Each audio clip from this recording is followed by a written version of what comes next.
रिया, मैंने तुम्हें कितने कॉल किए और तुम... क्या हुआ रिया? तुम मुझे कई दिनों से इग्नोर कर रही हो, आखिर बात क्या है?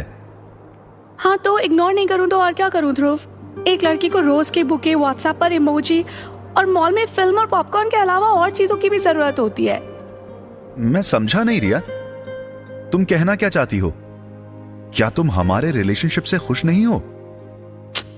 खुश थी ध्रुव, पर सैटिस्फाइड नहीं। कौन सी कमी है मुझ में रिया? एक अच्छी नौकरी है, कंफर्टेबल जिंदगी है, पैसा है। ध्रुव, तुम्हें नहीं लगता कि एक और बहुत ही इंपॉर्टेंट चीज है जो मिसिंग है, जैसे कि फिजिकल इंटिमेसी, प्यार जताने और करने का अंदाज? Do you even remember the last time we made love? बिल्कुल याद है, तुम्हारी बर्थडे पार्टी की रात का वो लेट नाइट ड्राइव। तुम मुझसे लव मेकिंग कहते हो? हाँ, you need an education Dhruv. I think हमें ब्रेक की जरूरत है। इतना कहकर रिया ने अचानक फोन डिस्कनेक्ट कर दिया और ध्रुव को सोचने पर मजबूर कर दिया।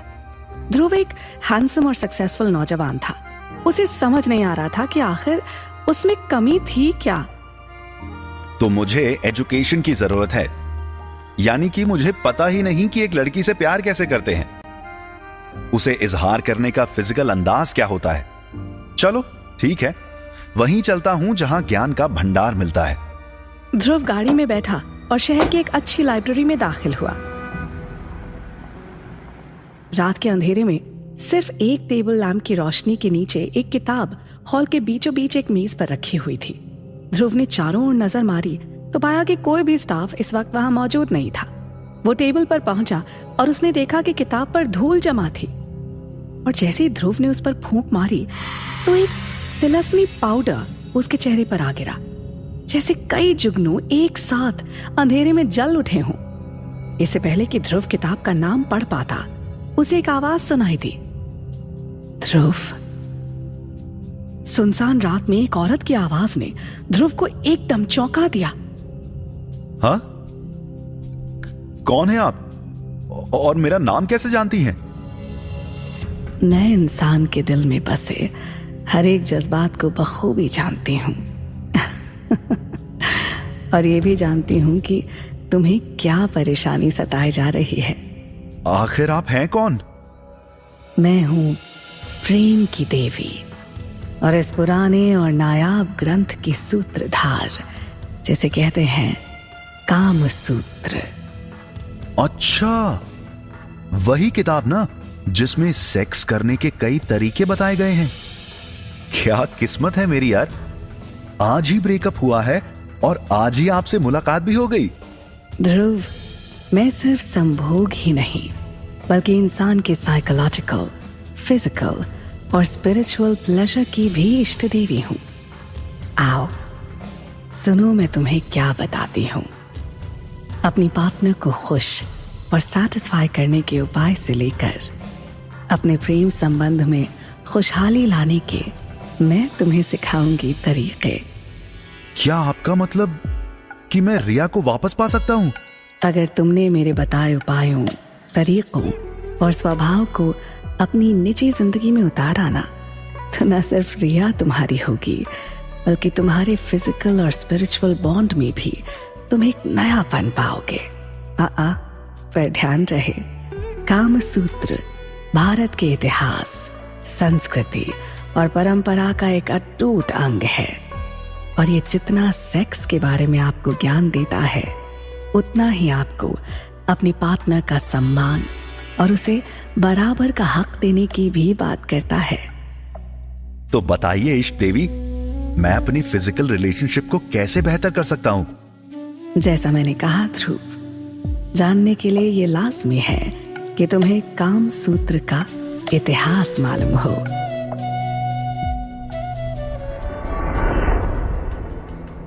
अगले एपिसोड में ध्रुव के साथ आप भी जानेंगे कामा सूत्रा के कुछ बहुत स्पेशल टिप्स, जिनमें टच यानी कि स्पर्श भी शामिल है। क्या महत्व है स्पर्श का? अपने पार्टनर को एक भरपूर प्लेजरफुल एक्सपीरियंस देने में स्पर्श का कितना योगदान है? क्या स्पर्श सिर्फ फिजिकल प्लेजर के लिए ही है? ऐसे ही कई और सवाल हैं स्पर्श को लेकर, जिनके राज अगले ही एपिसोड में खुलने वाले हैं।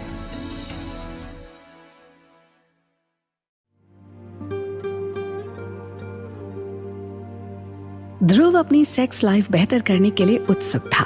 वो चाहता था कि उसकी पार्टनर रिया के साथ उसका रिश्ता तन, मन और धन से एक प्लेजरेबल जिंदगी जीने में मदद करे। और इस लाइब्रेरी में काम सूत्र की इष्ट देवी से रूबरू होकर उसे ऐसा लग रहा था जैसे उसे कोई सोने की खान हाथ लग गई हो। बताइए इष्ट देवी, जितनी जल्दी मैं काम सूत्र का इतिहास समझ पाऊंगा उतनी ही जल्दी मैं रिया से मिलकर अपना रिश्ता बेहतर कर पाऊंगा।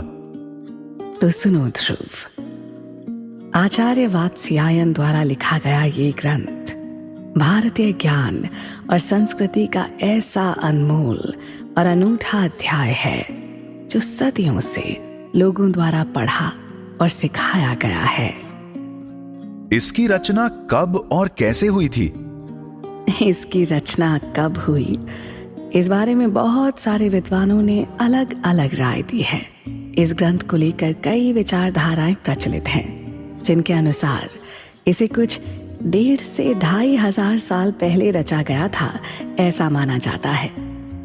रोचक बात तो यह है कि कामसूत्र स्वयं में एक मूल ग्रंथ नहीं है, बल्कि खुद ब्रह्मा जी द्वारा धर्म, अर्थ और काम के नियमन और व्यवस्था के लिए तैयार किए गए संविधान के काम वाले हिस्से का रूप है। क्या तुम जानते हो, इस संविधान में 1,00,000 अध्याय थे। 1,00,000 अध्याय? क्या मुझे अपना रिलेशनशिप सुधारने के लिए 1,00,000 चैप्टर्स पढ़ने पड़ेंगे? नहीं ध्रुव, ये ग्रंथ केवल काम या वासना के बारे में नहीं है। हालांकि ये विषय ग्रंथ के प्रचलित अध्याय हैं। इसमें धर्म और अर्थ जैसे विषयों पर भी विषयक अध्याय हैं। कहा जाता है कि भगवान शिव के सेवक नंदी ने इस ग्रंथ को 1,000 अध्यायों में लिखा था। नंदी के बाद उद्दालक ऋषि के पुत्र श्वेत केतु ने इसे कुछ और समेटकर कुछ 500 अध्यायों में बदला और इसे और भी संक्षिप्त किया। पांचाल देश के विद्वान बाभ्रव्य ने, जिन्होंने इसे 150 अध्यायों में समेट दिया। थैंक गॉड, मुझे लगा कि रिया के साथ अपना फिजिकल और इमोशनल रिश्ता ठीक करने के लिए मुझे कोई महारत हासिल करनी पड़ेगी। कितने भोले हो तुम। इस ग्रंथ को समझना किसी महारथ से कम नहीं है ध्रुव, क्योंकि ये एक ऐसी रचना है जिसने साहित्य, कला, संस्कृति आदि में अनेक विचारों को इंस्पायर किया है।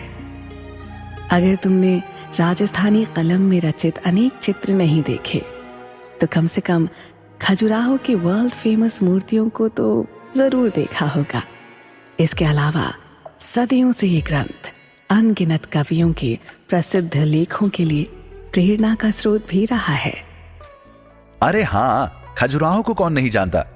मुझे याद है कि बचपन में जब भी खजुराहो के बारे में टीवी पर कोई प्रोग्राम आता था तो मैं शर्म से लाल हो जाता था और चैनल बदल देता था, क्योंकि मम्मी और पापा भी वहीं बैठा करते थे। ध्रुव, बेशक हम में से बहुत सारे लोगों ने कामसूत्र नहीं पढ़ा होगा, लेकिन शायद ही कोई ऐसा हो जिसे इसके बारे में पता न हो। वैसे आज इस ग्रंथ के बारे में जानकारी डिजिटल माध्यमों की वजह से पहले से काफी बढ़ चुकी है, जब ये ज्ञान बहुत सीमित था। कामसूत्र को अधिकतर लोग एक सेक्स मैनुअल के रूप में देखते थे और आज भी है, जिसका उद्देश्य लोगों को उनके यौन संबंधों को बेहतर बनाने की शिक्षा देना है।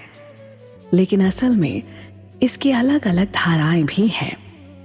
इष्ट देवी, मुझे तो सबसे पहले अपने यौन संबंध यानी कि सेक्सुअल लाइफ को ठीक करना है और मुझे जानना है कि मैं इसे कैसे बेहतर कर सकता हूं।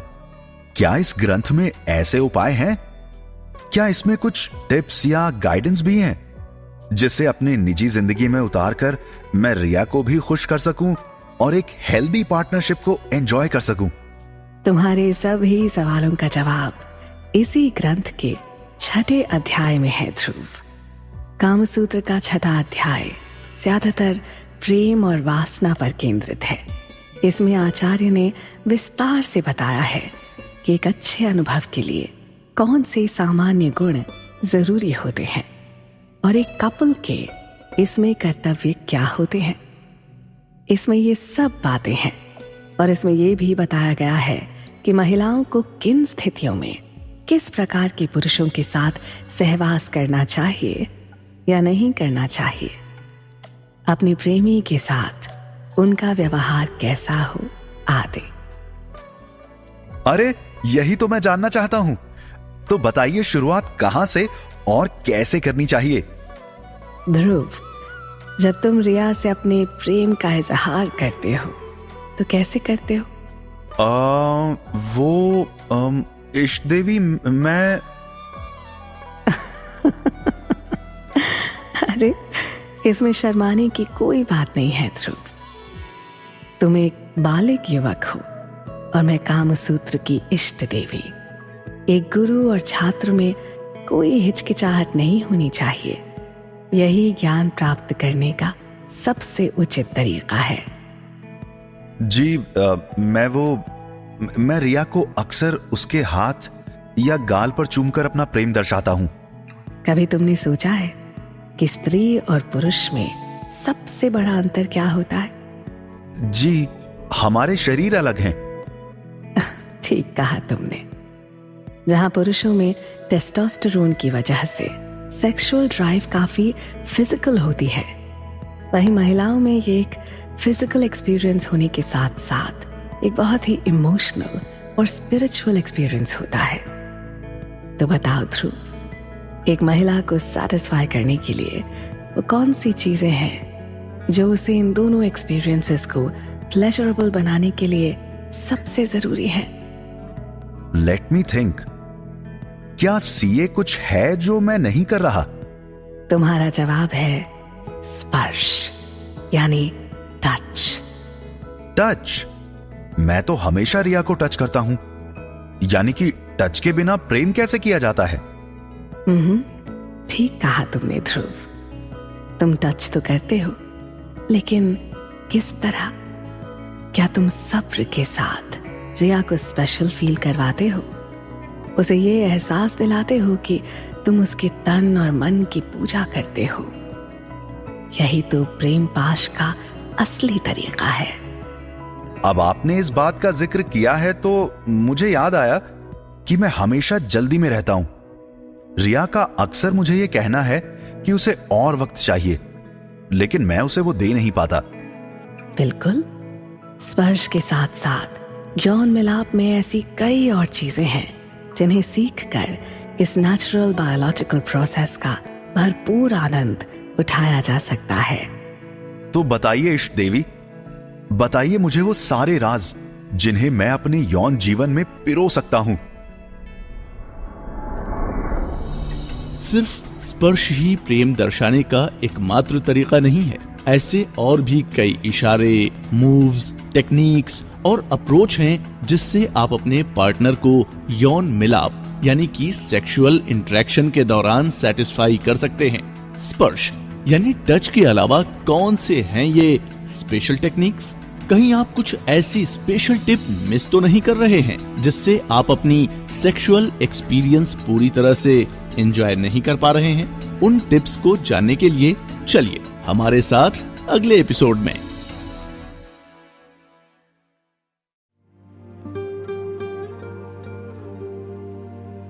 ध्रुव कामसूत्र में छुपे यौन मिलाप को बेहतर करने के तरीकों को सुनने और समझने के लिए बेताब था। तभी वो पूछता है, इष्ट देवी, मुझे बताइए कि क्या स्पर्श ही यौन मिलाप के लिए सबसे जरूरी होता है? टच के बिना, एहसास के बिना तो बाकी सब बेकार है, नहीं? ध्रुव, हमारा शरीर एक बायोमैकेनिकल मशीन है। ठीक जिस तरह एक मशीन को चलने के लिए पुर्जे चाहिए, वैसे ही हमारे हाथ पांव होते हैं। मशीन को सही सलामत चलाने के लिए उसमें तेल और पेट्रोल, डीजल इत्यादि यानी कि ईंधन की जरूरत होती है, और मशीन की बॉडी को बरकरार रखने के लिए उस पर कोटिंग इत्यादि का इस्तेमाल किया जाता है।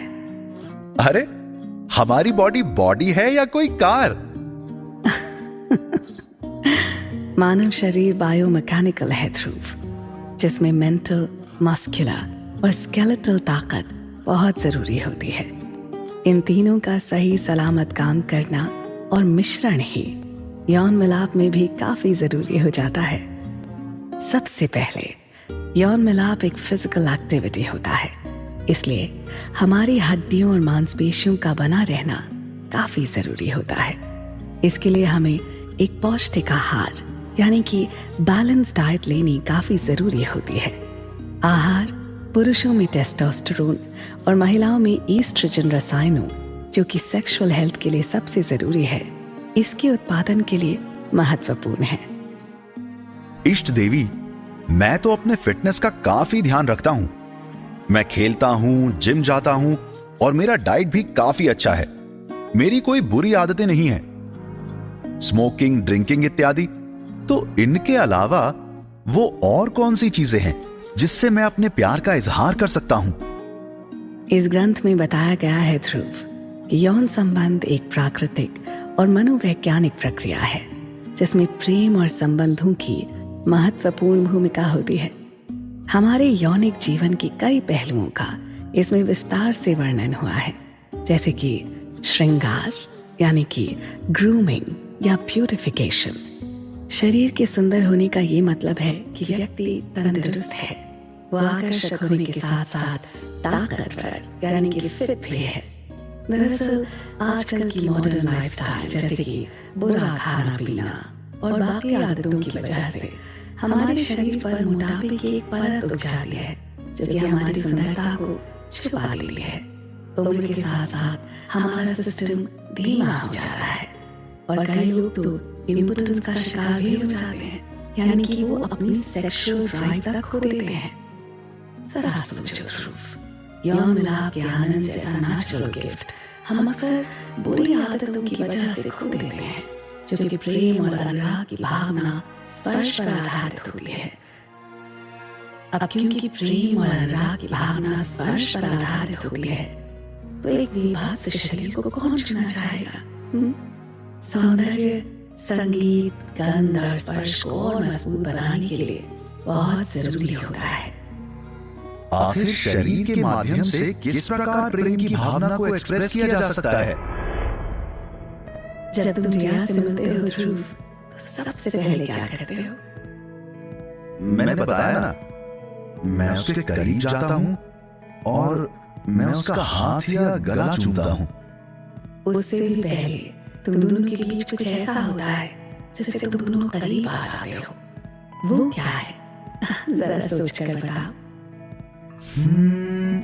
ऐसा कुछ खास याद नहीं आ रहा। मैं बताऊं? तुम दोनों एक दूसरे की आंखों में देखते हो।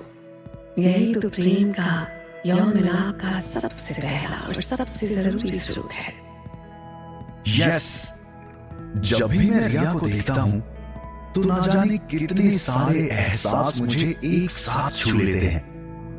मुझे मन करता है कि मैं उसका हाथ थाम लूं, उसे गले लगा लूं, उसकी खुशबू पा लूं, उसके बालों की खुशबू में खो जाने का मन करता है।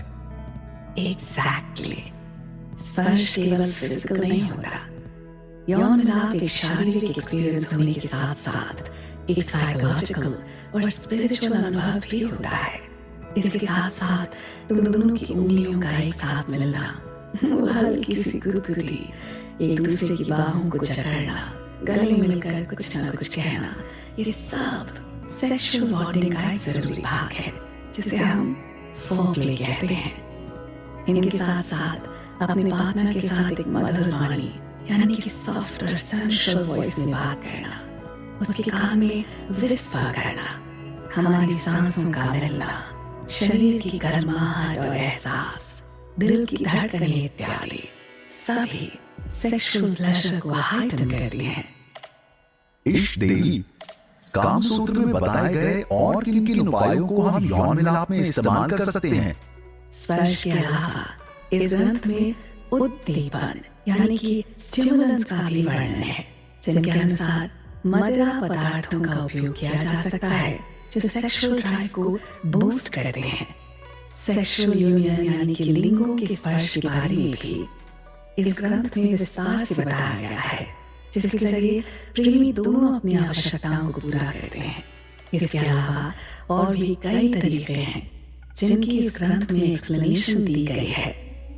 वाओ, ये तो अपने रिश्तों को सही करने का वन स्टॉप शॉप है। किसे पता था कि हजारों साल पहले लिखा हुआ ये भारतीय ग्रंथ ऐसा होगा। कामसूत्र आज सिर्फ भारत में नहीं ध्रुव, बल्कि दुनिया के लगभग हर एक देश में पढ़ा या पढ़ाया जाता है। वेस्ट यानी कि अमेरिका और यूरोप में तो इस विषय में लोगों ने PhD तक की है, और ये ग्रंथ लाखों लोगों को सिर्फ यौन मिलाप ही नहीं बल्कि डिप्रेशन, हार्ट डिजीजेस, स्ट्रेस और मूड स्विंग्स जैसी बीमारियों से भी बचाता है। क्या? Depression, stress, heart disease, mood swings, इन सब का यौन मिलाप यानी कि सेक्सुअल प्लेजर के साथ क्या लेना देना? ध्रुव, जब तुम जिम जाते हो और एक अच्छा वर्कआउट करते हो तो तुम्हें कैसा लगता है? The gym is my favorite place. वहां जाकर मुझे कॉन्फिडेंस आता है, क्योंकि वर्जिश यानी कि फिजिकल एक्सरसाइज से मुझे ताकत का एहसास होता है। क्या तुम जानते हो कि किसी भी शारीरिक परिश्रम यानी कि फिजिकल एक्टिविटी की वजह से हमारे शरीर में एक हैप्पी हार्मोन रिलीज होता है? हाँ, अरे नाम भूल गया, क्या कहते हैं उसे? डोपामिन। ठीक उसी तरह सेक्स भी इस हैप्पी हार्मोन को रिलीज करने में काफी मदद करता है। सेक्स एक तरह की एक्सरसाइज है जो हमारी हार्ट बीट बढ़ाती है, जिसकी वजह से हम पसीने के जरिए टॉक्सिन्स को शरीर से निकाल देते हैं। इसके साथ साथ शरीर में जमा कोलेस्ट्रॉल भी घट जाता है, जिससे हार्ट डिजीज का रिस्क काफी कम हो जाता है। डोपामिन की वजह से स्ट्रेस भी कम हो जाता है, जिसकी वजह से हमारा मानसिक संतुलन यानी कि मूड भी हमेशा ठीक रहता है। तो एक तरह से देखा जाए तो कामसूत्र में ये विस्तार से बताया गया है कि मनुष्य के शारीरिक और मानसिक सुख और शांति के लिए यौन मिलाप किसी दवा से कम नहीं है। वाओ, कितना महान है ये ग्रंथ, जिसमें प्लेजर के साथ साथ फिजिकल और साइकोलॉजिकल हेल्थ के उपाय भी दिए गए हैं। लेकिन इष्ट देवी, मुझे तो रिया को खुश करने के उपाय जानने की बेसब्री है। आपने फोरप्ले का जिक्र किया था, मुझे जानना है कि इसका यौन मिलाप में क्या रोल है और इसके तरीके क्या क्या हैं। आखिर क्या है फोरप्ले? आपने ये शब्द तो जरूर ही सुना होगा, लेकिन इसका महत्व और उद्देश्य क्या है? कामसूत्र जैसे महान ग्रंथ में फोरप्ले के बारे में क्या राज छुपे हैं, जिन्हें आप अपनी जिंदगी में आजमा कर अपना सेक्सुअल एक्सपीरियंस ऑप्टिमम कर सकते हैं। बने रहिए हमारे साथ अगले एपिसोड में, क्योंकि कौन नहीं जानना चाहेगा फोरप्ले के सीक्रेट्स और उनके फायदे।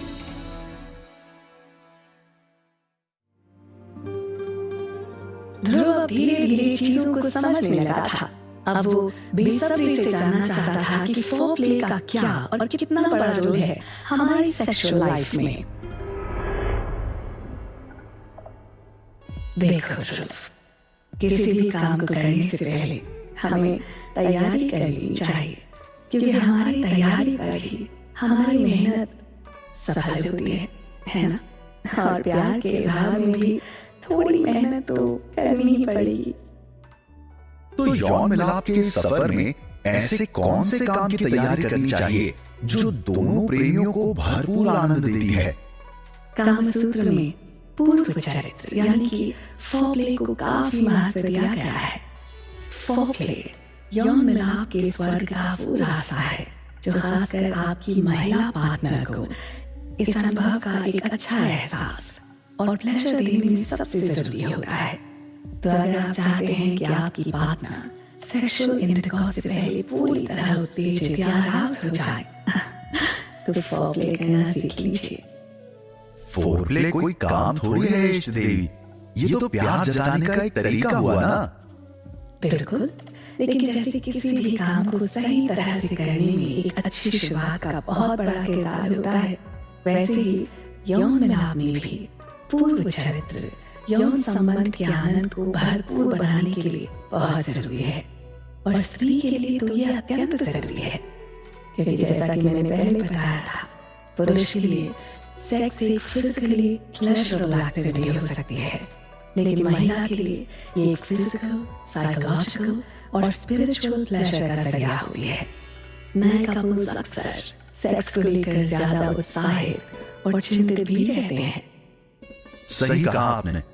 मुझे हमेशा ये टेंशन रहती है कि मैं रिया को सैटिस्फाई नहीं कर पा रहा, या कंफ्यूज रहता हूं कि क्या रिया को भी उतनी ही खुशी हुई होगी या उतना ही मजा आया। इसीलिए किसी के लिए भी कामसूत्र में दिए गए उपायों को जानना आवश्यक है, ताकि वो इस अनुभव का पूरा मजा ले सकें। सिर्फ नए कपल्स के लिए ही नहीं, बल्कि शादीशुदा कपल्स के लिए भी इस ग्रंथ में दिए गए टिप्स बहुत अच्छे होंगे, जिन्हें सेक्स उबाऊ लगने लगा है। सेक्स में ये बहुत जरूरी है कि दोनों पार्टनर्स की इच्छा और आवश्यकताओं का ध्यान रखा जाए। यदि सेक्स करने में किसी एक की भी रुचि कम हो तो आप सेक्स का मजा नहीं ले सकते। इसलिए नए कपल्स को यौन मिलाप करने से पहले इन टिप्स को समझना चाहिए। ये दोनों पार्टनर्स की सेक्सुअल ड्राइव्स को बढ़ाने में काफी मदद करते हैं। इश्क देवी, मुझे लगता है कि मैं हमेशा जल्दी में होता हूं।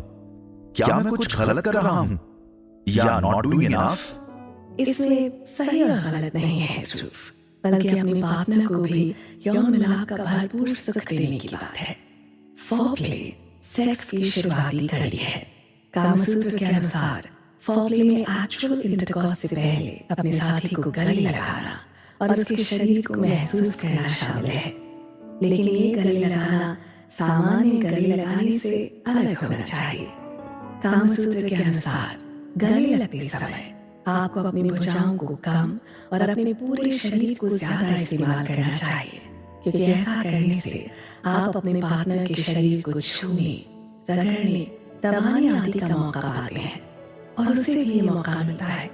इस तरह आप एक दूसरे के शरीर के इरोजेनस जोन्स को स्टिमुलेट कर सकते हैं। इरोजेनस जोन्स ये क्या होते हैं? मुझे जब रिया छूती है तो बॉडी के अलग अलग जगह मुझे अलग अलग फीलिंग होती है। कई बार तो मैं सेक्सुअली अलर्ट भी हो जाता हूं। इन्हीं को इरोजेनस जोन्स कहते हैं। शरीर के इन अंगों और जगहों को छूने से आप और आपके पार्टनर में यौन उत्तेजना यानी कि सेक्सुअल अराउजल होता है। इस तरह आपके अपने पार्टनर को छूने से आपके पार्टनर को भी सेक्सुअल स्टिमुलेशन का एहसास होता है।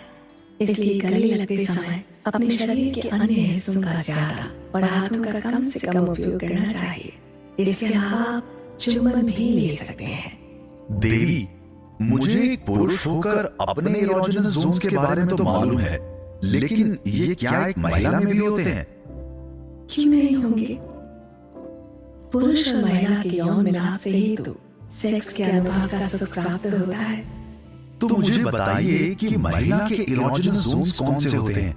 कई पुरुषों को नहीं पता होता है कि महिलाओं की बॉडीज में कुछ ऐसे स्पेशल पार्ट्स होते हैं जिन्हें सहलाने से उन्हें जबरदस्त सेक्सुअल प्लेजर फील होता है। आपको बस इन बात का ज्ञान होना चाहिए, जिसके बाद आप अपने पार्टनर को दे सकेंगे कुछ एक्स्ट्रा प्लेजर्स। तो कौन कौन से हैं ये इरोजेनस जोन्स? उदाहरण के लिए महिलाओं की कॉलर बोन बहुत सेंसिटिव होती है। अगर आप अपनी उंगलियां सही जगह पर रखकर कॉलर बोन सहलाएंगे तो उन्हें बहुत अच्छा फील होगा। कॉलर बोन के आसपास की त्वचा यानी कि स्किन काफी पतली होती है, इसलिए टच के प्रति काफी रिएक्टिव होती है। क्या तुम जानते हो ध्रुव कि जीभ के बाद फिंगर टिप्स को शरीर का सबसे सेंसिटिव पार्ट माना जाता है। आप उनके फिंगर टिप्स को किस कर सकते हैं, या फिर हल्की जीभ फैला सकते हैं, या हल्के से दांत भी चबा सकते हैं। फिर रीढ़ की हड्डी यानी कि स्पाइन, इस जोन के बारे में लोगों को बहुत कम पता होता है, लेकिन ये सबसे ज्यादा प्लेजर देने वाली जगह होती है।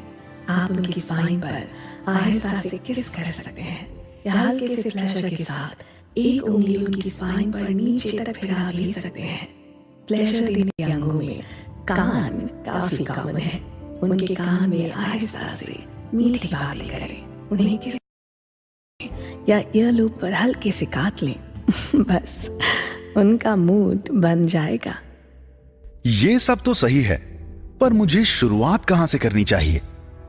लेटने से पहले आपको अपने पार्टनर से उनके पैर धोने की रिक्वेस्ट भी कर लेनी चाहिए, क्योंकि महिला के शरीर का सबसे सुंदर अंग उनके पैर होते हैं और इन्हें भी तो पैम्परिंग यानी कि प्यार की जरूरत महसूस होती है ना। इसके अलावा उनके तलवों को किस या जीभ से आप स्पर्श भी कर सकते हैं, जिससे आप उन्हें सेक्सुअली अराउज कर सकते हैं। Wow, the hits keep on coming. मुझे अब लगता है कि ये छोटी छोटी चीजें जिन्हें हम अक्सर नजरअंदाज कर देते हैं, यही तो अपने पार्टनर को सुप्रीम सेक्सुअल प्लेजर देने में सबसे जरूरी होती हैं। लेकिन इष्ट देवी, मुझे ये बताइए कि इन सब तरीकों के अलावा ऐसे कौन से और जरिए हैं जिनसे अपने पार्टनर को सेटिस्फाई किया जा सकता है?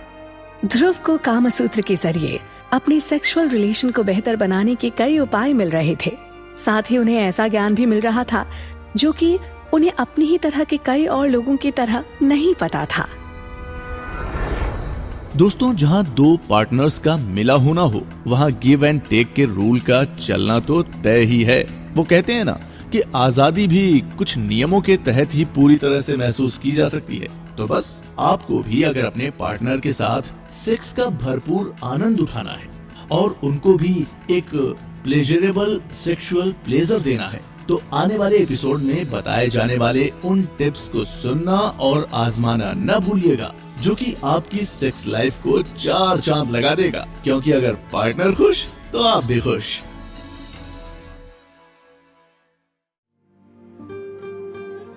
ज्यादातर लोग जो यौन मिलाप करते हैं, उनके अनुसार किसिंग इस अनुभव की शुरुआत होती है। अगर ये शुरुआत होती है, तो ऐसे कौन से और तरीके होते हैं जिनसे मैं अपने पार्टनर को सेक्सुअली सेटिस्फाई कर सकता हूं? कामसूत्र के अनुसार कई लोगों की शुरुआत ही गलत हो जाती है, जल्दबाजी की वजह से। ग्रंथ में कहा गया है कि चुंबन को संयम और सब्र से किया जाना चाहिए, क्योंकि चुंबन करने की गति आपके अराउजल को और आपके स्टिमुलेशन को बढ़ाती है, जबकि सेक्स करने के लिए आपको किसी प्रकार की जल्दबाजी नहीं करनी चाहिए।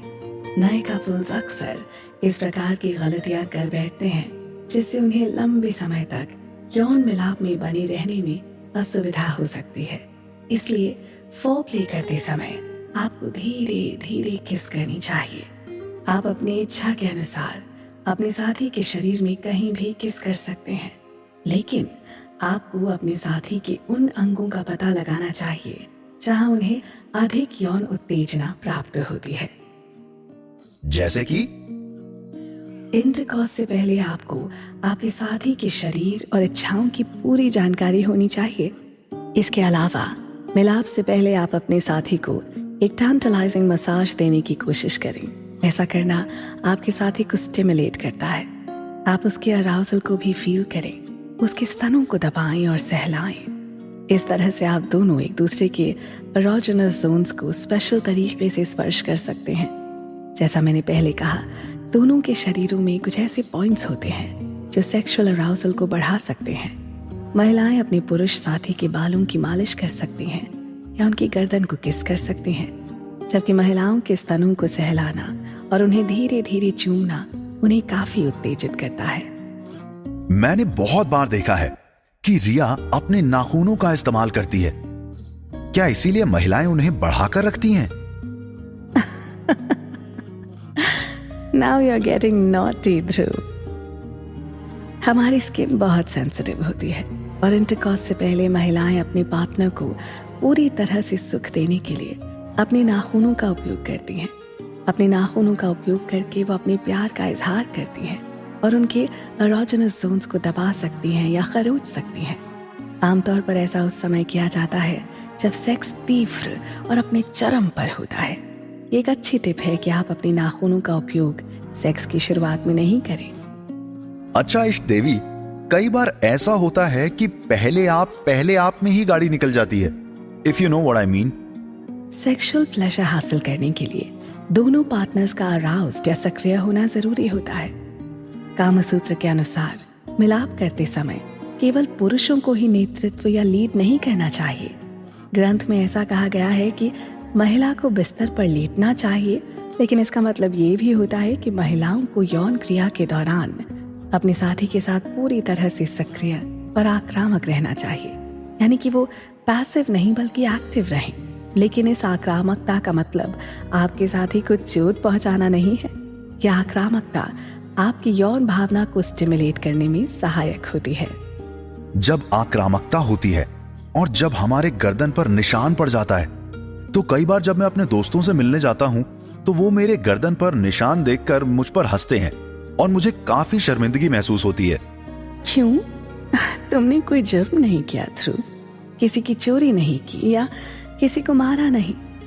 ये निशान तो यौन मिलाप में लाजमी होते हैं। इसका मतलब ये है कि आपकी सेक्सुअल एक्टिविटी रेगुलर है। कामसूत्र में सेक्स को बेहतर बनाने के इन जैसे बहुत से नुस्खे बताए गए हैं। लव बाइट्स भी इन्हीं प्रकार की फोरप्ले टेक्निक्स में से एक है। लव बाइट्स सेक्स के दौरान स्टिमुलेशन का एक तरीका होता है जो शरीर के कुछ विशेष अंगों में काटने से संबंधित है। ये निशान अक्सर गर्दन, गाल, होंठ के ऊपर, पीठ आदि जैसे स्थानों पर देखने को मिलते हैं। इसका मतलब ये है कि सेक्स करने के दौरान अधिक उत्तेजना में लव बाइट्स कॉमन होती हैं। ये ज्ञान तो ठीक है ध्रुव, लेकिन इस मेहनत का कोई फायदा नहीं अगर आप क्या कहना चाहती हैं इश देवी? नए कपल्स को सेक्स की शुरुआत से पहले कुछ सामान्य बातों का ध्यान भी रखना चाहिए। कामसूत्र के अनुसार इंटरकॉर्स से पहले दोनों पार्टनर्स को शारीरिक और मानसिक दोनों प्रकार से सेक्स के लिए तैयार होना चाहिए। इसका मतलब ये है कि एक्टिविटी के दौरान स्ट्रेस यानी तनाव या चिंता आदि का होना आपके सेक्सुअल प्लेजर में बाधा डाल सकता है। इसलिए यौन संबंध बनाने से पहले स्ट्रेस मैनेजमेंट सबसे अच्छी सेक्स टिप्स में से एक है। रही तुम्हारी गाड़ी निकल जाने की बात, तो सेक्स के दौरान अक्सर कपल्स अपने होश हवास खो बैठते हैं। ऐसी स्थिति में मिलाप तीव्र यानी अग्रेसिव हो सकता है, जिससे आप जल्दी ही चरम यानी कि क्लाइमैक्स पर पहुंच सकते हैं। जबकि सेक्स का पूरा आनंद लेने के लिए आपको धीरे धीरे सब्र के साथ इसका आनंद उठाना चाहिए। इसलिए एक्टिविटी के दौरान तुरंत रिएक्ट करने के बजाय आप सोच समझकर काम करें। अच्छा, ये बताइए कि जब मैं अपनी सेक्सुअल लाइफ की तुलना अपने एक दोस्त के साथ करता हूं तो पाता हूं कि वो तो काफी एक्टिव रहता है, जबकि मेरा रिकॉर्ड जरा डगमगा रहा है। कामसूत्र ग्रंथ में कुछ विशेष बातें बताई गई हैं जिनका उपयोग कर आप अपने सेक्सुअल एक्सपीरियंस को बेहतर बना सकते हैं। लेकिन इसका अनुभव करने के लिए अपनी तुलना किसी दूसरे से न करना भी शामिल है, क्योंकि हर किसी व्यक्ति का शरीर और यौन क्षमता अलग अलग होती है। इसलिए आप अपनी और अपने साथी की किसी अन्य व्यक्ति के साथ तुलना कभी ना करें। ऐसा करना आप पर मनोवैज्ञानिक दबाव बना सकता है, जो कि आपकी परफॉर्मेंस पर भी काफी नेगेटिवली इफेक्ट कर सकता है। सही कहा आपने इश देवी। लोग जहां अपनी प्रोफेशनल जिंदगी सुधारने के लिए ज्ञान प्राप्त करते हैं, वहीं अपनी पर्सनल सेक्सुअल हेल्थ को नजरअंदाज कर देते हैं। ये भी एक कला है और जिसे सीखकर हम जीवन का असली आनंद उठा सकते हैं। मुझे उत्तेजना यानी कि अराउजल के बारे में बताइए। ये क्या है, क्यों जरूरी है और ये महिलाओं और पुरुषों में कैसे होता है? ध्रुव अब सेक्स और लव मेकिंग के हर पहलू को समझना चाह रहा था। ये जानना चाह रहा था कि लव मेकिंग कितने तरीकों से की जाती है। मैं आपको बता दूं कि लव मेकिंग भी एक आर्ट है दोस्तों, जिसे जानने और समझने के लिए बने रहें हमारे साथ। दोस्तों, पुरुषों में उत्तेजना यानी कि सेक्सुअल एरोजल के तो क्लियर फिजिकल साइंस देख जाते हैं, पर क्या आप जानना नहीं चाहेंगे कि आपकी पार्टनर के वो कौन से फिजिकल और इमोशनल इशारे हैं जो ये दर्शाते हैं कि वो भी अराउज्ड हैं? तो देर किस बात की, बने रहिए हमारे साथ अगले एपिसोड में, जो देगा इन सवालों के जवाब। महिलाओं में सेक्सुअल अराउजल के क्या फिजिकल साइंस या चेंजेस होते हैं? सेक्सुअल अराउजल के कौन से और कितने स्टेजेस होते हैं? किस तरह आप इन चेंजेस को समझकर उन्हें बेस्ट एक्सपीरियंस दे सकते हैं?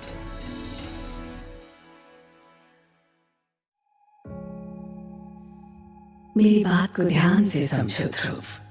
यौन उत्तेजना या सेक्सुअल अराउजल के शारीरिक प्रतिक्रिया में कई स्तर होते हैं। कामसूत्र के अनुसार महिलाओं और पुरुषों में इसके 4 चरण होते हैं। इनमें शामिल हैं उत्तेजना यानी स्टिमुलेशन, उत्थान यानी अराउजल, सेक्सुअल प्री क्लाइमैक्स और स्थिरता यानी क्लाइमैक्स। इस बात से कम ही लोग वाकिफ हैं कि यौन मिलाप के दौरान आखिर एक महिला के शरीर में क्या होता है जब वो यौन उत्तेजना में होती है। जी, मैंने कई बार देखा कि रिया अलग अलग ढंग से रिएक्ट करती है। कभी उसके शरीर में कंपन होती है तो कभी वो अपने होश गंवाकर और आक्रामक हो जाती है।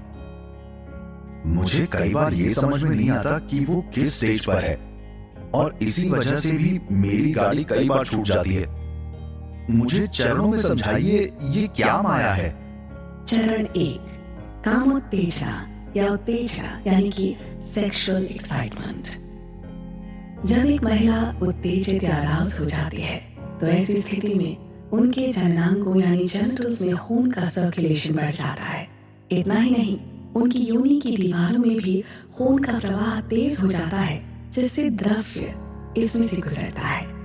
ये चिकनाई का मुख्य स्रोत है जो योनि को द्रवित करता है।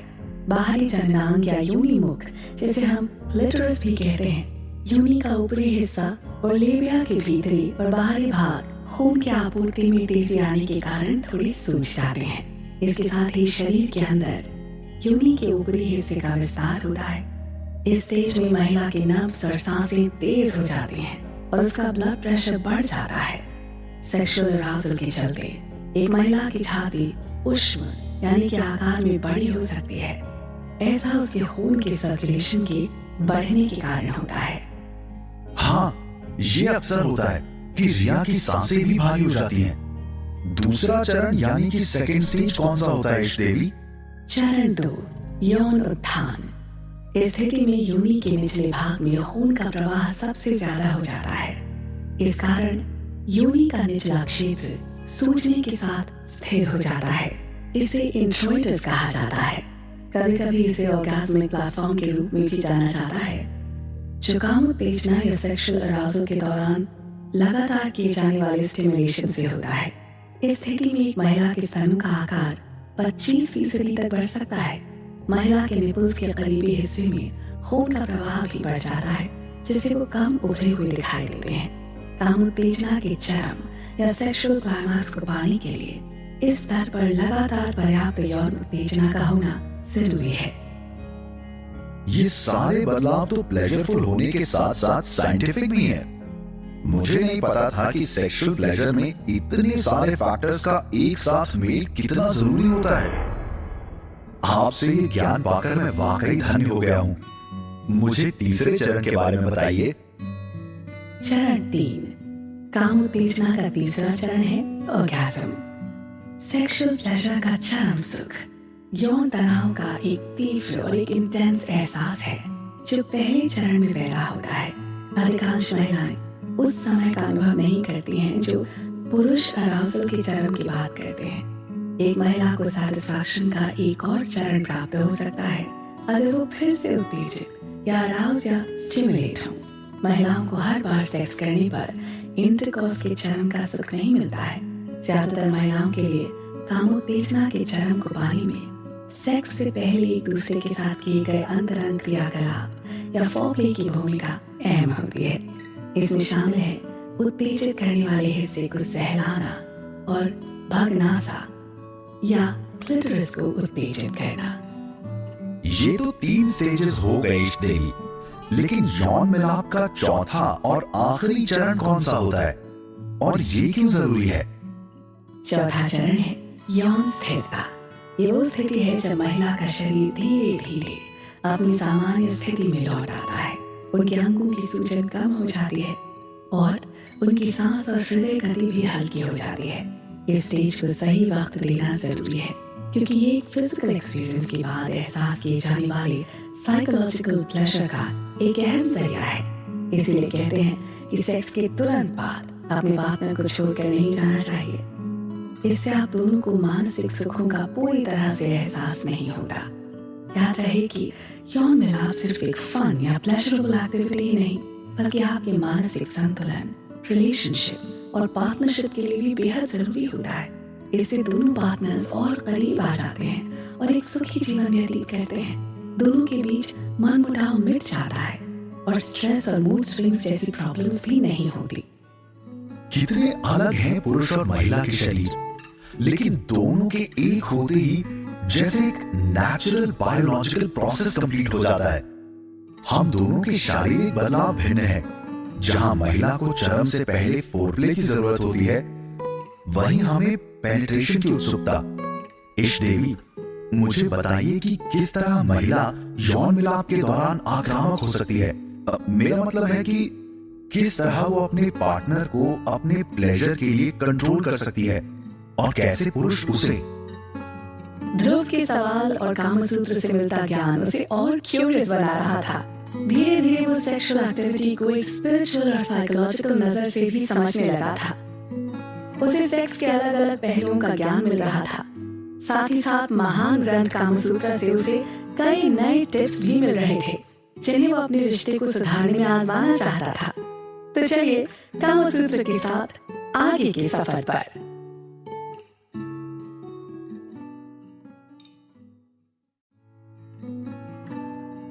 इश देवी, मैंने कई बार ये सुना है, ज्यादातर ये कि खासकर महिलाओं को सेक्स या उससे संबंधित चीजों के बारे में नहीं पढ़ना चाहिए।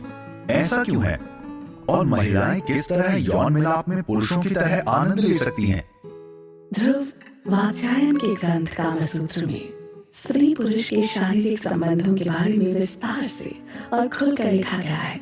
हालांकि उस युग में स्त्री को एक भोग्या की तरह समझा जाता था। बिस्तर पर उसकी स्थिति एक वस्तु से अधिक और कुछ नहीं थी। लेकिन आज का युग और समय दोनों अलग हैं।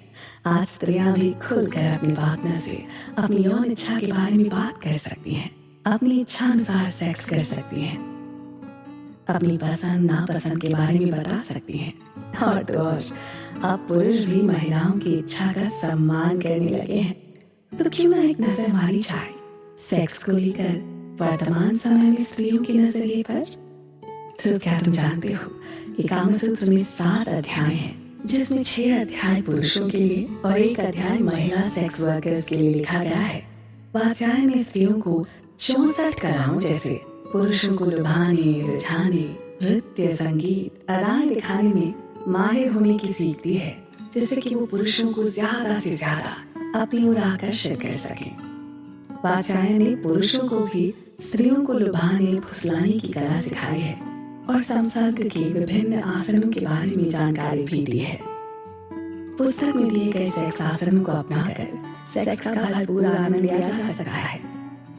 कामसूत्र के अनुसार स्त्रियों के लिए सबसे अच्छे सेक्स आसन वो होते हैं जो उन्हें पूरी तरह संतुष्टि महसूस करा सकते हैं।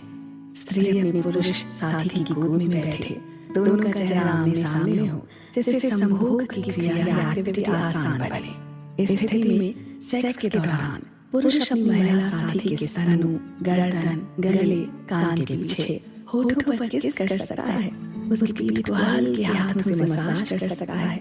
इससे स्त्री को ऑर्गेज़्म पाने में आसानी रहती है और वो संतुष्ट भी होती है।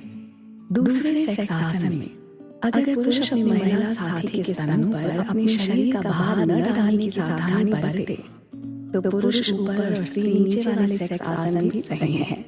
इसके अलावा पुरुष नीचे और स्त्री के ऊपर होने का सेक्स आसन भी स्त्री को संतुष्ट करने के लिए पर्याप्त होता है। मैंने सुना और देखा भी है कि वक्त बदलते महिलाएं भी अपने सेक्सुअल प्लेजर को लेकर डिमांडिंग हो गई हैं।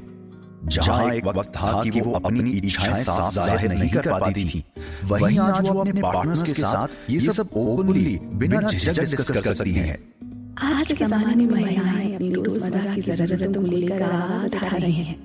सेक्स जीवन के सबसे अहम पहलुओं में से एक है। बदकिस्मती से दकियानूसी विचारों के चलते कई हजारों सालों तक महिलाओं को अपनी आवाज उठाने नहीं दी गई। लेकिन आज अपनी यौन इच्छाओं को लेकर बात करने के मामले में वो मुखर हुए हैं। वो अपने पार्टनर से बेझिझक इंटरकॉर्स को लेकर अपनी पसंद नापसंद को बयां कर सकती हैं। और पुरुष भी महिलाओं की इच्छा का सम्मान करने लगे हैं और ये होना भी चाहिए। हालांकि आंकड़े बताते हैं कि आज भी भारतीय समाज के 50% पुरुषों को सेक्स जैसे एक नेचुरल और बायोलॉजिकल प्रोसेस के लिए स्त्री की डिमांड करना नागवार लगता है। फिर भी महिलाएं अपने यौन अधिकारों को लेकर जागरूक हुई हैं। तो क्या कहीं कोई रूल बुक है इसके लिए? कहीं लिखा है कि महिलाओं के हक और पुरुषों के हक यौन मिलाप को लेकर अलग होंगे? कामसूत्र के अनुसार उस जमाने में पुरुषों को कुंवारी और विवाहित महिलाओं से यौन संबंध बनाने की छूट थी, लेकिन यौन संबंध के मामले में स्त्री को इस प्रकार का कोई अधिकार प्रदान नहीं किया गया। उस युग में महिलाओं को पुरुषों की संपत्ति माना जाता था। संपत्तियों का अपना कोई अधिकार नहीं होता, जबकि उन पर संपत्ति मालिकों का पूरा अधिकार होता है। जबकि आज भारतीय समाज में ये राय काफी हद तक बदली है। आज के समय में स्त्रियों को भी अपनी इच्छा अनुसार पसंदीदा पुरुष से विवाह करने की, अपने मनमाफिक पुरुषों से संबंध बनाने की, लिव इन रिलेशनशिप्स में रहने की, और अगर रिश्ता समझ न आए तो किसी अन्य पुरुष के साथ संबंध बनाने और विवाह करने की छूट है। हालांकि 130 करोड़ भारतीयों की सोच से जुड़े भारतीय समाज ने अभी तक इसे खुले तौर पर स्वीकार नहीं किया है, पर चलन तो चल चुका है।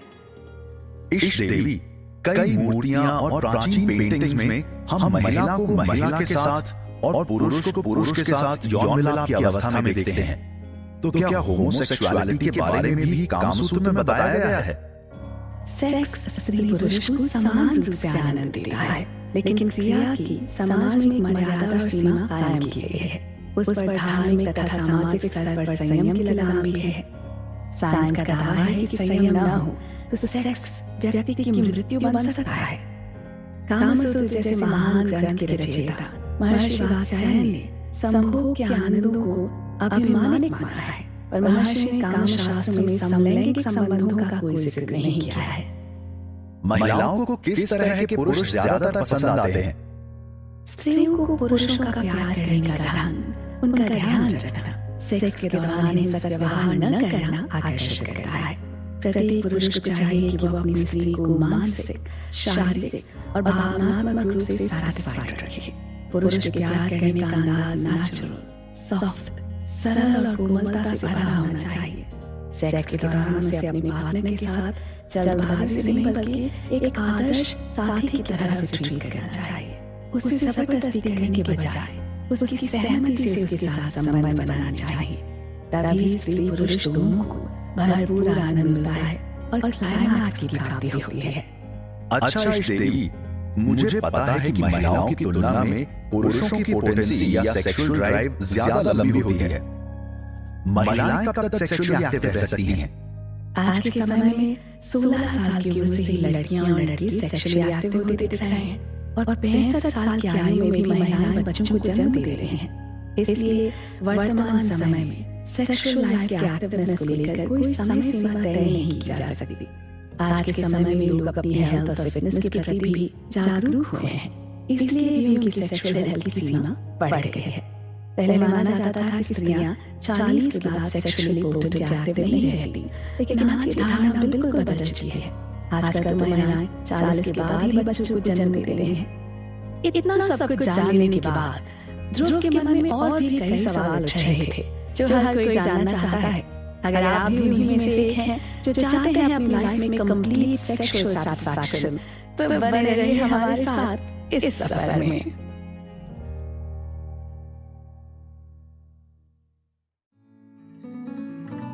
इष्ट देवी, अब मैं आपसे ये जानना चाहता हूं वो बात जो दरअसल ज्यादातर लोग जानना चाहते हैं।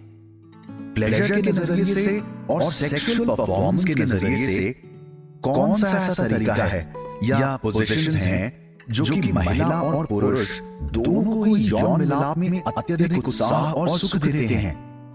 ध्रुव, यौन क्रीड़ा का आनंद उठाना दोनों महिला और पुरुष का एक प्राकृतिक हक है, लेकिन इसमें एक बात का ध्यान रखना जरूरी है कि जब तक दोनों अपनी शारीरिक और मानसिक स्वास्थ्य का ध्यान नहीं रखते, तब तक कामसूत्र में दिए गए इन यौन आसनों या सेक्स पोजीशंस को आजमाना भी व्यर्थ है। इसलिए सबसे पहले अपने पार्टनर के लिए आदर, प्रेम और विनम्रता, इन आसनों का भरपूर आनंद उठाने के लिए सबसे जरूरी है। महर्षि वात्स्यायन ने कामसूत्र में वैसे तो 18 ऐसे आसनों का वर्णन किया है, जिसमें से सबसे असरदार आसनों का वर्णन 2 भागों में मैं तुम्हारे साथ शेयर करूंगी। सबसे पहला है मिशनरी पोजीशन। हाँ, इसके बारे में तो मैंने सुना है। काफी कॉमन पोजीशन है ये तो, लेकिन इसके लाभ क्या होते हैं? 1. मिशनरी पोजीशन में मैन ऑन टॉप, यानी कि पुरुष ऊपर और महिला उसके नीचे केंद्रित होती है। इस आसन में महिला अपनी पीठ के बल नीचे लेती है और पुरुष साथी उसके ऊपर घुटनों के बल बैठता है। सेक्स को इजी बनाने के लिए पुरुष साथी को महिला के पैरों को अपने कंधों पर टिका लेना चाहिए। इस पोजीशन की सबसे अच्छी बात है कि इसमें दोनों फेस टू फेस होते हैं और एक दूसरे के फेशियल एक्सप्रेशंस को देख और महसूस कर सकते हैं। एक दूसरे की आंखों में आंखें डालकर साथ में ही दोनों चरम यानी कि क्लाइमैक्स तक भी पहुंचते हैं। इस आसन के कुछ लाभ है। दोनों पार्टनर्स का एक दूसरे के सामने होना। महिलाएं इस आसन में अपनी हिप्स या बटक्स का काफी अच्छा इस्तेमाल कर सकती हैं। इस आसन में दोनों शरीर एक होते हैं, जिससे फोरप्ले में भी आनंद आता है। महिलाओं के लिए ये सेक्स पोजीशन काफी कंफर्टेबल होती है। जिन कपल्स के बीच हाइट का अंतर होता है, उन्हें इस पोजीशन में बेहतर पेनिट्रेशन मिल पाता है। 2. अगला है कामसूत्र में वर्णित सबसे ज्यादा मशहूर आसन, जिसे 69 के नाम से भी जाना जाता है। एक ही समय में दोनों पार्टनर्स को एक साथ ऑर्गेज़म का आनंद इसी आसन में मिलता है। यही वजह है कि कामसूत्र में ये सबसे लोकप्रिय भी है, क्योंकि अक्षर 6 को पलटने पर वो 9 बन जाता है। इसलिए इस आसन को 69 कहते हैं। वैसे यह आसन ओरल सेक्स के अंतर्गत आता है। हाँ, इस पोजीशन को तो मैं समझ गया इश देवी। अगला कौन सा असरदार आसन होता है? ध्रुव, समझदार को इशारा काफी होता है। तीसरा आसन है फेस टू फेस। कई बार सेक्स के दौरान पुरुष काफी थक जाते हैं और यही वजह है कि उनका ध्यान अपनी फीमेल पार्टनर को संतुष्ट करने की तरफ से कम हो जाता है। लेकिन इस आसन में दोनों को ही समान रूप से संतुष्टि मिलती है। इसे आप बैठकर, लेटकर, खड़े होकर या घुटनों के बल बैठकर भी कर सकते हैं। जरूरी यह है कि इसमें दोनों साथी एक दूसरे के आमने सामने होते हुए यौन मिलाप करते हैं। इस आसन के कुछ फायदे इस तरह दिए गए हैं। इस पोजीशन को करते समय दोनों का चेहरा एक दूसरे के सामने होता है, इसलिए दोनों ही एक दूसरे के फेशियल एक्सप्रेशंस को नोट करते हैं और जिस तरह साथी आनंद का अनुभव कर रहा होता है वैसा ही ट्राई करते हैं। इस पोजीशन में दोनों आमने सामने होते हैं, इसलिए फोरप्ले करने का मौका भी दोनों को बराबर मिलता है। इस पोजीशन में दोनों एक दूसरे के इशारों को भी देख सकते हैं और समझ भी सकते हैं। Wow, this is something new. इस पोजीशन के बारे में तो मुझे पता ही नहीं था। और ऐसे कौन से आसन हैं जो महिला और पुरुष दोनों को ही यौन मिलाप का आनंद बराबर दे सकते हैं? तुमने स्पूनिंग शब्द तो सुना ही होगा ध्रुव। ये कर्लिंग शब्द का ही एक सेक्सुअल वर्जन है। कई बार तुमने अपने पार्टनर को पीछे से हाथ करके सरप्राइज किया होगा। बस यही अगर दोनों पार्टनर्स लेट कर करें तो इसे स्पूनिंग पोजीशन कहते हैं। इस आसन में लगभग दोनों पार्टनर्स के शरीर एक दूसरे के बहुत करीब होते हैं। इससे न सिर्फ यौन मिलाप में अत्यंत आनंद आता है, पर इससे आप अपने पार्टनर के साथ मानसिक रूप से भी जुड़ते हैं। उनकी सांसों और दिल की धड़कनों को सुन और महसूस कर सकते हैं। ये एक सेक्सुअल एक्सपीरियंस होने के साथ साथ महिलाओं के लिए खासकर एक इमोशनल, स्पिरिचुअल और बेहद रोमांटिक आसन साबित होता है। इसके फायदे कुछ इस तरह हैं। ये सेक्स पोजीशन इमोशनल कनेक्शन के लिए काफी अच्छी मानी जाती है। गर्भवती महिलाओं के लिए प्रेगनेंसी के दौरान भी इस आसन को सेफ माना जाता है। इस आसन में महिला को दर्द भी नहीं होता है। चरम यानी क्लाइमैक्स तक पहुंचकर ऑर्गेज़म का मजा लेने के लिए ये सबसे अच्छी पोजीशन मानी जाती है। Love making is truly an art और मैं इस कला को सीखना चाहता हूं इश देवी। मुझे और ज्ञान दीजिए। धन्य है गुरु महर्षि वात्स्यायन की कामसूत्र। एक और आनंदमय आसन है क्रिस क्रॉस आसन। इस पोजीशन में यौन मिलाप करने से शरीर पर ज्यादा भार नहीं पड़ता है। इस आसन में महिला साथी नीचे होती है और पुरुष महिला की टांगों के बीच से निकलकर कैंची की तरह की आकृति बनाते हैं। यानी कि मेल पार्टनर अपने लेग्स क्रॉस करके बैठता है और फीमेल एक तरह से पुरुष की गोद में उसे हाथों और पैरों से लपेट कर बैठती है। इसके कुछ फायदे भी हैं, जैसे कि इस आसन में दोनों पार्टनर्स एक दूसरे के सामने होते हैं, इसलिए वो एक दूसरे को आसानी से अराउज या उत्तेजित कर सकते हैं। ये एक अत्यंत प्लेजरेबल पोजीशन है जो कि खासकर पुरुषों को अत्यंत सेक्सुअल प्लेजर देता है। ये शारीरिक ताकत के लिए भी अच्छा है क्योंकि इससे दोनों ही पार्टनर्स की पैरों की मसल्स मजबूत होती हैं। कौन कह सकता था कि ये सब साइंटिफिक, बायोलॉजिकल और सेक्सुअल ज्ञान भारत में सदियों पहले एक महर्षि ने स्वयं अपने ग्रंथ में लिखा है। आज जहां पूरी दुनिया कामसूत्र से प्रेरित है, वहीं ये मानना मुश्किल है कि ये मॉडर्न एप्लीकेबल साइंस हजारों साल पहले हमारे पास था। इश देवी, मुझे कुछ और आसनों और उनके लाभों के बारे में ज्ञान दीजिए। ध्रुव वाकई अचरज में था और होना भी चाहिए। उसके मन में कामसूत्र को लेकर जो भ्रम थे वो सब आज चूर चूर हो गए थे, और साथ ही उसे सेक्सुअल हेल्थ और प्लेजर पाने की पोजीशंस के बारे में भी खुद वात्स्यायन से ही ज्ञान मिल रहा था।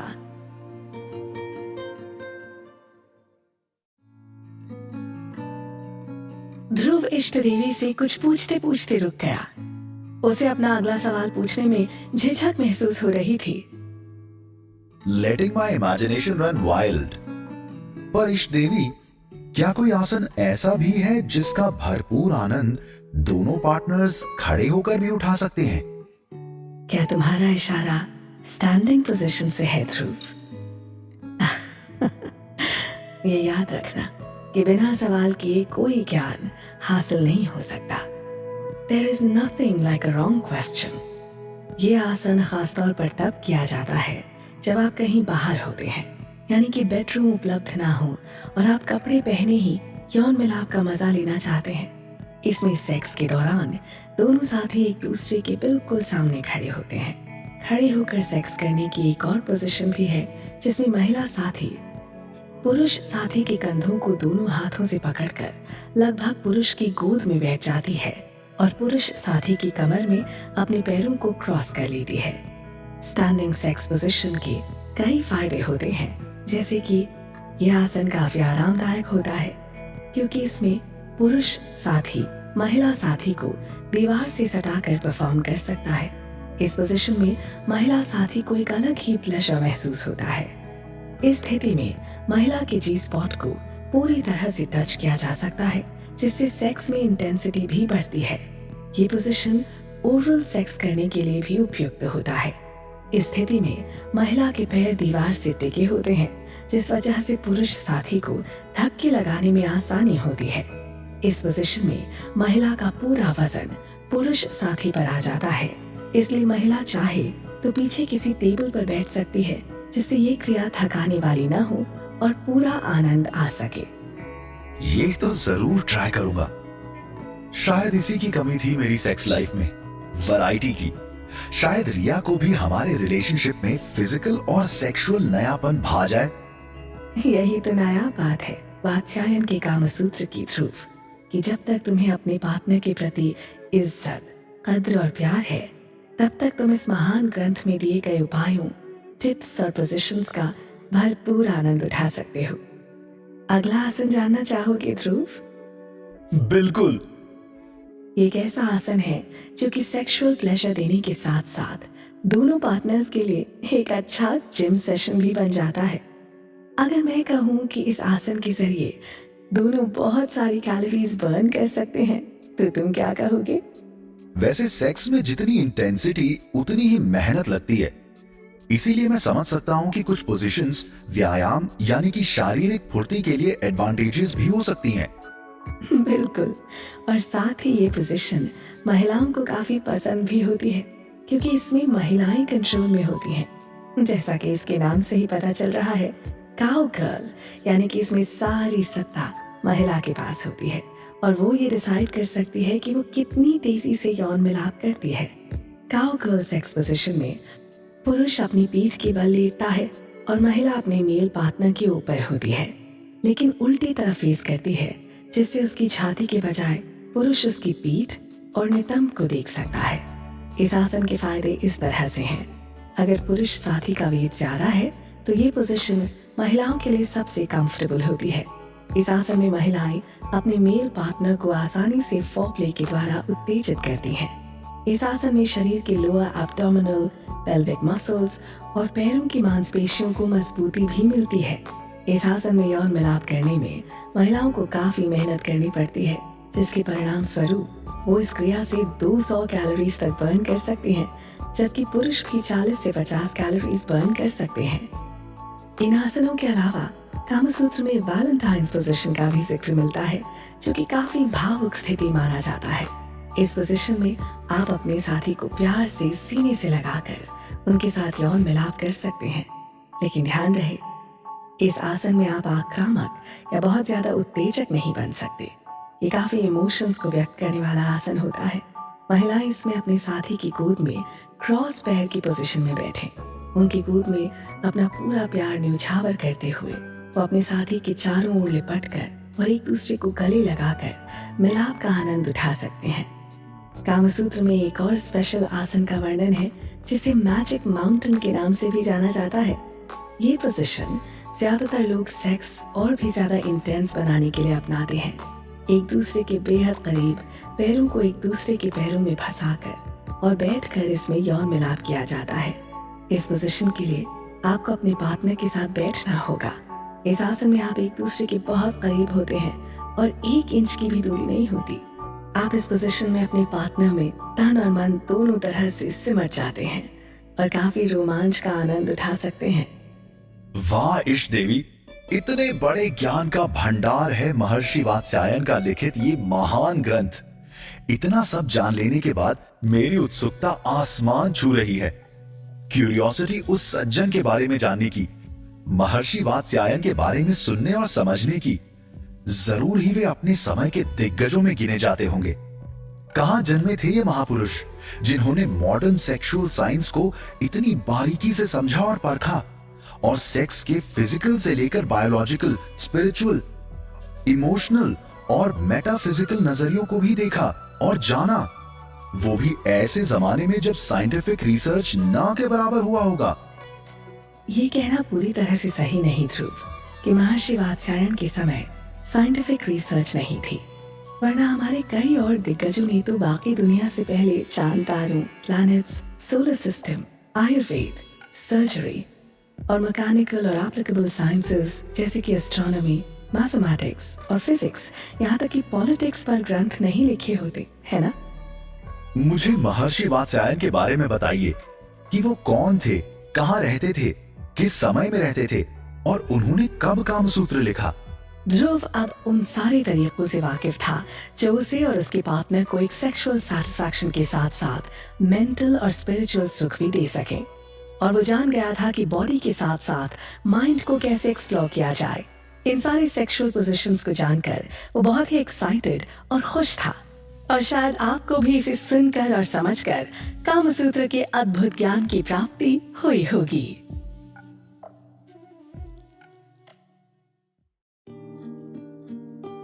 ब्रह्मचारी तथा एक सन्यासी होने के साथ साथ वात्स्यायन को कामुक विषय की गहरी समझ भी थी। ऐसा कहा जाता है कि वात्स्यायन ने कामसूत्र वैश्यालयों में जाकर देखी गई पोजीशंस को देखकर होने वाले अनुभवों पर लिखा। सेक्स जैसे व्यक्तिगत विषय को उन्होंने कई नए और खूबसूरत आयाम भी दिए। बताया जाता है बनारस में लंबा वक्त बिताने वाले वात्स्यायन ऋषि बहुत ज्ञानी, दार्शनिक और 4 वेदों के ज्ञाता थे। इनका मानना था कि सेक्सुअल डिजायर्स के विषय पर खुलकर चर्चा होनी चाहिए। वो कहते थे कि इनकी अनदेखी नहीं की जानी चाहिए। इसी उद्देश्य से उन्होंने इस ग्रंथ की रचना की। उन्होंने अपनी किताब के माध्यम से इस बात को सुनिश्चित करने की कोशिश की कि लोग इस संबंध में बेहतर जानकारी हासिल कर सकें। दरअसल कामसूत्र को एक ब्रॉड माइंडेड रूप से देखा जाए तो ये बेहद ही आनंददायक विषयों का संग्रह ग्रंथ है, जिसमें न केवल यौन मिलाप बल्कि पुरुष का स्त्री की तरफ आचरण, स्त्री का समाज में आदर और सम्मान, कपल्स के बीच के मतभेदों को दूर करने के उपाय और स्वास्थ्य, साफ सफाई यानी कि पर्सनल हाइजीन पर भी ध्यान केंद्रित किया गया है। संस्कृत में ट्रांसलेट किया जाए तो कामसूत्र का अर्थ काम की पुस्तक या काम का सिद्धांत है। इसके अनुसार ये सवाल उठता है कि काम का हमारे लिए क्या उद्देश्य और महत्व है। सेक्स को हिंदी में काम शब्द से जाना जाता है। काम मानव जीवन का एक अहम हिस्सा है जिसमें फिजिकल और इमोशनल आनंद शामिल है। आमतौर पर भारतीय संस्कृति 4 विषयों पर विशेष जोर देती है। कौन से हैं ये 4 विषय इष्ट देवी? पहला, काम। काम जीवन का अभिन्न और आवश्यक पहलू है जो किसी भी व्यक्ति के लिए भौतिक और भावनात्मक आनंद प्राप्त करने में सहायक होता है। दूसरा, अर्थ। ये अनुभूति, क्षमता, भौतिक समृद्धि, सुंदरता और शक्ति प्राप्त करने में अहम माना जाता है। तीसरा, धर्म। धर्म का अर्थ है नैतिकता जो हमें अपने जीवन में प्रमुख रूप से शामिल करनी चाहिए। चौथा, ज्ञान। ज्ञान हमें मोक्ष और मुक्ति दिलाने का साधन है। ये सभी गुण किसी भी व्यक्ति के लिए बहुत ही आवश्यक होते हैं। ये सभी विषय कहीं न कहीं कामसूत्र में शामिल किए गए हैं। इस प्रकार काम जो एक कामुक आनंद के लिए जिम्मेदार है, इसे प्राप्त करने के लिए कामसूत्र ग्रंथ बहुत हेल्पफुल माना गया है। तो सेक्स के अलावा कामसूत्र से और कौन सा ज्ञान हमें मिलता है? ग्रंथ में दी गई जानकारियों से साफ जाहिर है कि धार्मिक और दार्शनिक ग्रंथों का अनुसरण करता है, इसलिए कामसूत्र को एक गाइड बुक माना जाता है। ये ग्रंथ मानव जीवन के 4 लक्ष्यों में से काम लक्ष्य प्राप्त करने का सबसे अच्छा स्रोत है। कामसूत्र मानव जीवन में कामुक आनंद प्राप्त करने में सहायक है, जिससे प्यार, इच्छा, यौन संतुष्टि और जुनून आदि को प्राप्त किया जा सकता है। कामसूत्र ग्रंथ का उद्देश्य सिर्फ यौन संबंधी जानकारी प्रदान करना ही नहीं है, बल्कि ये पुरुषों और महिलाओं के बीच आपसी संबंध, शारीरिक निकटता और विश्वास आदि के बारे में भी शिक्षा देता है। मानव जीवन को प्लेजरेबल और पर्पसफुल बनाने के लिए महिला और पुरुष दोनों का एक साथ रहना आवश्यक है। कामसूत्र ग्रंथ में महिला और पुरुषों के एक साथ रहने के दौरान उन दोनों के व्यवहार और काम कला संबंधी जानकारी भी दी गई है। इस जानकारी के साथ साथ कामसूत्र को लेके गलतफहमियां या मिथ्स भी है ना? बहुत से लोगों के मन में कामसूत्र से जुड़ी कई गलत धारणाएं बन चुकी हैं ध्रुव।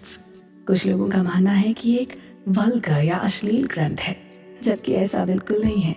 इस ग्रंथ में मानव जीवन और विशेष रूप से यौन जीवन को बेहतर बनाने के तरीके बताए गए हैं। कि बहुत से लोग जो कामसूत्र पुस्तक का केवल नाम जानते हैं, उनके मन में गलत धारणा है कि ये पुस्तक केवल यौन सुख प्राप्त करने से संबंधित जानकारी प्रदान करती है, जबकि ऐसा नहीं है। कामसूत्र ग्रंथ में सिर्फ 20% ही ऐसे चैप्टर्स हैं जो खास तौर से यौन आसन या सेक्स स्थितियों का वर्णन करते हैं। इसके अलावा इस पुस्तक में शारीरिक ज्ञान जैसे लिंग का आकार, लिंग का स्वास्थ्य और अन्य जानकारियां उपलब्ध हैं जो शारीरिक स्वास्थ्य के लिए जाननी जरूरी है। एक और गलतफहमी ये है कि इस ग्रंथ में वल्गर चित्रों की अधिक मात्रा होती है, जबकि ऐसा नहीं है। ज्यादातर कामसूत्र ग्रंथ में किसी भी प्रकार की यौन स्थितियों वाले चित्र नहीं है। हाँ, कामसूत्र का अनुवाद करने वाली कुछ और किताबों में जरूर कुछ ऐसे फोटोज या आर्ट शामिल हैं जो यौन स्थितियों को दर्शाते हैं। इस प्रकार के चित्र विशेष रूप से सबसे पहले यूरोपियन किताबों में दिखाई दिए थे जो कामसूत्र पुस्तक के अनुवाद थे। कई लोगों का ये भी मानना है कि कामसूत्र ग्रंथ में दिए गए ज्ञान का कोई खास उपयोग नहीं होता। ये बिल्कुल सही नहीं है। महर्षि वात्स्यायन मलनागा को प्राचीन समय के प्रमुख दार्शनिकों और वैज्ञानिकों के रूप में जाना जाता है। इनका उद्देश्य अश्लील किताब या ग्रंथ लिखने का नहीं था। इनके अनुसार यौन क्रिया एक स्वाभाविक और अति महत्वपूर्ण क्रिया है जिसकी पूरी जानकारी हर व्यक्ति को नहीं है। साथ ही आम लोग सेक्स को वैज्ञानिक नजरिए से नहीं देखते हैं, इसलिए उन्होंने इस प्रकार के ग्रंथ की रचना की जिसमें काम शब्द को विस्तार से समझाया गया है। इस ग्रंथ में उन सभी कारकों को शामिल किया गया है जो मानव को फिजिकल और इमोशनल प्लेजर्स दिलाने में मदद करते हैं। यौन संबंध मानव जीवन का अभिन्न अंग है जो अनुभव और ज्ञान के बिना पूर्ण रूप से प्राप्त नहीं किया जा सकता है। यदि आज की युवा पीढ़ी भी इसकी जानकारी प्राप्त करना चाहती है तो उसे सबसे पहले शर्म को छोड़कर कामसूत्र ग्रंथ का अध्ययन करना चाहिए। ध्रुव की आंखों में आंसू आ गए। वो कामसूत्र को एक ग्रंथ, एक सभ्यता के अटूट अंग की तरह समझकर अपने आप को भाग्यशाली समझ रहा था। तभी इष्ट देवी की आवाज लाइब्रेरी में गूंज उठी। अब मेरे जाने का वक्त आ गया है ध्रुव। मुझे आशा है कि कामसूत्र को लेकर तुम्हारे मन में जो कल्पनाएं और मिथ्स थे वो तुम्हें अब समझ आ गए होंगे। इस ज्ञान को अपने जीवन में उतार लो और अपने पार्टनर के साथ सेक्सुअली हेल्दी जीवन व्यतीत करो, क्योंकि जब तक हम मनुष्य शारीरिक तौर पर स्वस्थ नहीं होंगे तब तक हमारा मन भी अशांत होगा और अस्थिर रहेगा और हमारा फिजिकल, इमोशनल और साइकोलॉजिकल स्ट्रेस कभी कम नहीं होगा। याद रखना ध्रुव कि सेक्सुअल हेल्थ इंसान के लिए बेहद जरूरी है और इसका ज्ञान हासिल करना हमारा प्राकृतिक और जन्म सिद्ध अधिकार है। इसीलिए प्रश्न करते रहो और कामसूत्र के उपायों, टिप्स और गाइडेंस के जरिए एक सेक्सुअली प्लेजरफुल लाइफ जीते रहो। मैं किस तरह आपका धन्यवाद करूं इष्ट देवी। ये ज्ञान तो हर इंसान को होना चाहिए, क्योंकि ये पूरे समाज के लिए खुशहाली और संतुलन लाने की भी बात करती है। इसमें बताए गए पोजीशंस के साथ साथ सोशल सबक भी हमें अपने एक पर्पसफुल जिंदगी जीने में मदद करेंगे। आपको और महर्षि वात्स्यायन को कोटि कोटि प्रणाम। इतना कहते ही लाइब्रेरी में एक हवा का झोंका आया और अब तक गूंजने वाली इष्ट देवी की आवाज शांत हो गई। ध्रुव अपनी गाड़ी में बैठकर अपने घर पहुंचा और उसने रिया को गले से लगा लिया। वो अब अपने रिश्ते और जिंदगी को एक नए रुख से जीने के लिए पूरी तरह से तैयार था।